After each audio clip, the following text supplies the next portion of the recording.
I'm Sarah Kreps. I'm a professor at Cornell and a senior fellow in the Bitcoin Policy Institute. And I'm kicking off our panel that is going to broaden the aperture a little bit from the US data we just heard, and builds on that idea that we heard this morning from Senator Lummis, that if we want to lead globally, we need to kind of understand that connection between economic security and global and national security. And so the research I've done is looking at that connection between individual economic security and their own broader security. And so what we did, again, is to broaden that picture beyond the US and say, where is Bitcoin? We know Bitcoin is global, but how global is it? Where is it being used? Where is it being adopted? Who's using it? Who's not using it? And so that is what we had the great fortune of working on with the Reynolds Foundation and the Human Rights Foundation. And so our study is the first of its kind, to our knowledge, to really go beyond the US and look at this global perspective. I think there's often a view that it's used more, Bitcoin is used in authoritarian regimes, but no one has looked at this systematically. So we have surveyed 25 countries, more than 25,000 people, and done 250 individual interviews to really understand that connection between how Bitcoin is affecting money, power, and privacy. So what have we found? There's a lot. If you study 25,000 people in 25 countries, you have a lot of data. So I'll really have to kind of do high level here. And some of the findings track with what Troy was just talking about. There are demographic differences. What we did find is, on average, across 25 countries, about a third of respondents have Bitcoin or have owned Bitcoin, which is very high. It was higher than we expected. Obviously, there's heterogeneity across these countries.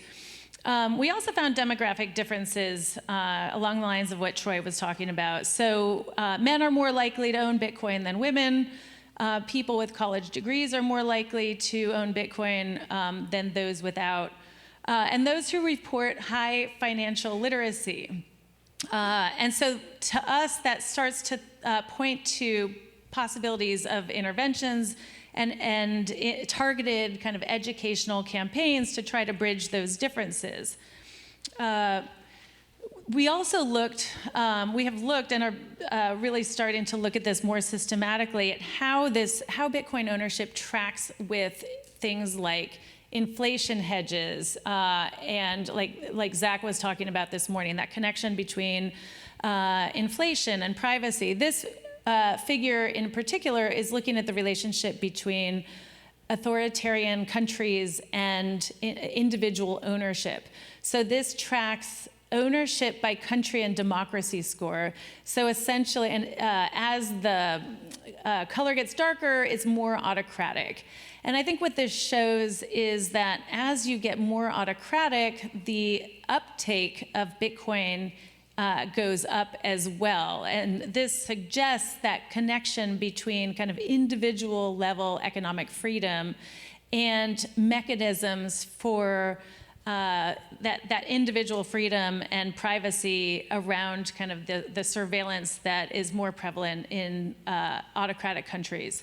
So we continue to study this, and what I think is important for a DC audience is that the US ownership question is really important, but again, Bitcoin's a global phenomenon, and no one to this point has studied this systematically. And so this research that we're doing and continue to kind of dive into is looking at those connections so that leaders in Washington and beyond can be shaping those global financial norms. So I think this research can point to those avenues, and just a little advertisement for the Bitcoin Policy Institute Fellows. We'll be doing office hours this afternoon, so I'm happy to talk more about this in my office hours. So I'll hand it over to Renee.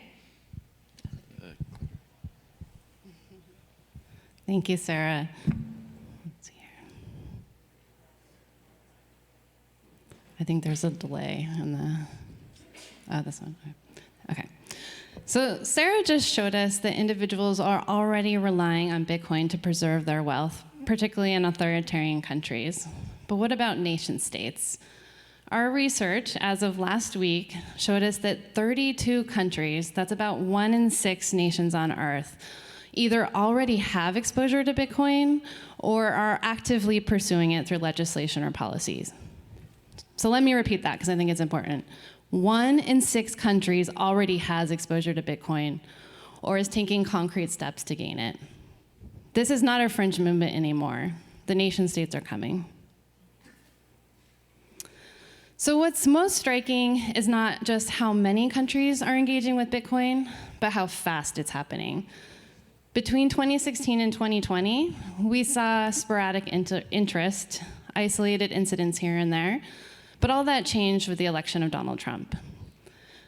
Exposure acceleration rapidly increased when President Trump implemented an executive order to establish a strategic Bitcoin reserve. So we saw exposure events increase both in the US and internationally. In fact, things are increasing so quickly, we've had to update our research weekly just to keep up. So it's no longer a question of if nation states will engage with Bitcoin, but how. And I keep using this word exposure. What do I mean by that? Exposure is any official method a government might take to own, earn, or generally benefit from Bitcoin. And there's more than one way a nation state can gain exposure to Bitcoin. The most common method, and the one that you might think of first, is through a strategic Bitcoin reserve, where we saw 16 countries either have a reserve or are actively pursuing one through legislation. The second most common method is through government-backed Bitcoin mining, followed by passive holdings, where a government might seize Bitcoin from individuals who have undertaken illicit activities. They didn't sell the Bitcoin, and thus they're passively holding it. Another common method we found was tax payments using Bitcoin. And other ways might include money managers, so those managing government-backed pensions or sovereign wealth funds might hold Bitcoin directly or perhaps indirectly through high allocations and MSTR.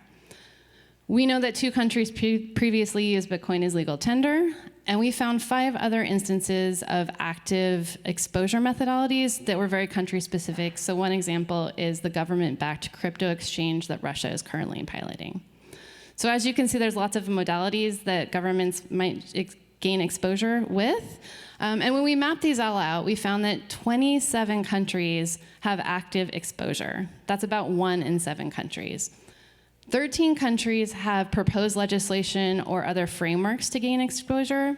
And just to note that these are not mutually exclusive. So for example, you might have a country that's already mining Bitcoin, government-backed mining, but they've proposed legislation to establish a strategic Bitcoin reserve. So it's no longer a question of if countries will engage, it's more how will they choose to do so and how fast will they choose to do so so they don't get left behind. Ready or not, the nation states are coming. And now I'll turn it over to Jake, who brings firsthand experience talking directly with nation states about Bitcoin. So I'm the CEO of a company called Bridger, and we're concentrated on Bitcoin mining in Africa. And so for the last year, I've been to 12 different African countries, and those all end up being negotiations directly with governments because all the utilities in Africa are state-owned. So it's with ministries of energy and state-owned utilities. In the beginning, when we first started making these negotiations about a year and a half ago, we were really downplaying the Bitcoin aspect. We weren't hiding from it. But we knew that a lot of these nations were going to be scared of the financial control implications. So we made it very clear that we weren't there to do financial activity and really harped on Bitcoin mining as the perfect partner for these utilities that had to grow their generation capacity quite a bit. But what we've noticed over the last 6 months, but especially the last quarter, is that a lot of those countries that we're engaged with have now come back to us and said, sure, we understand the energy aspects, but tell us about this Bitcoin thing. So that has been one governor of a central bank, one head of state, several advisors to heads of state. And in fact, the research that Renee just went through was a joint exercise between Bridger and BPI. because I had an advisor to one of the presidents come to me and say, hey, I want to know what countries are doing what with Bitcoin. And so I, as a Bitcoiner, was anecdotally aware of those instances, but I was surely somebody will have a central repository of this information. And as we looked, we didn't really find it. So I approached BPI and specifically Renee. So we have a white paper coming out next month, which will have the information included in these slides. But we've also decided that for the people that we're talking to, that cohort of government officials that I just talked to, but also the Bitcoin community, that it would be good to have a central repository of this information. So that QR code on the screen is a web page that we've done in collaboration with BPI that we'll be updating probably on a weekly or bi-weekly basis as more countries get Bitcoin exposure. So there's the map where you can toggle through the countries, and then the instances with just a brief description, the link, so that you can find the information yourself.